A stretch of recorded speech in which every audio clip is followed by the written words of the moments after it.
He always went a step ahead. He'd done that for as long as Lily could remember, since they'd both been set to run together through the fields and woods and rivers of Inchbrakie, the estate in Perthshire where she had been born, in the same cottage where her mother had been raised, within a family that had always served the laird. "A bit of play will do the lass no harm," was how her grandmother had silenced any protest. "Let her keep her childhood." As though childhood were a thing that could be taken from you, Lily thought. What foolish things old people said sometimes. This summer she was 7.5. When all her chores were done, the careful sweeping and the dusting and the little bits of mending that her grandmother was starting to allow her, she was free to go outdoors and look for Jamie.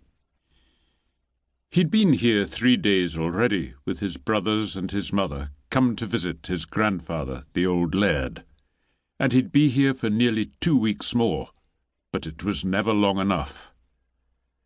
She found him waiting by the gate, as he had promised. He'd been waiting long enough to craft a pair of makeshift swords for them, from twigs bound tightly into shape with strips of bark, their handles wrapped with rushes. They were almost the same age and the same height, but he was sturdier, his fair hair as unruly as himself, his cheerful grin a welcome. "Come on, then," he said. "They'd promised they'd not start without us." Lily didn't need to ask who they were. He'd already started off across the long grass of the field toward the neighbouring estate of Abercairny. He had cousins there. Their mother was the sister of his father, so the old laird of Inchbrakie was the grandfather to all of them.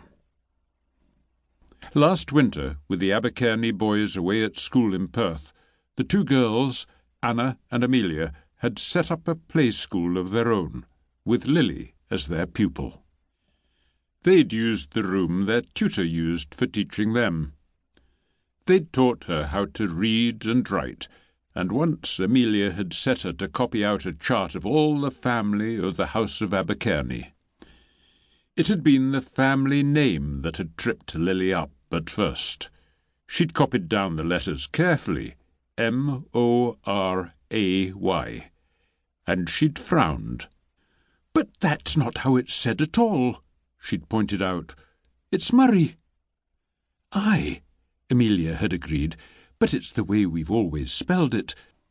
We had ancestors who fought alongside William Wallace and who walked with kings, and they all spelled it that way too."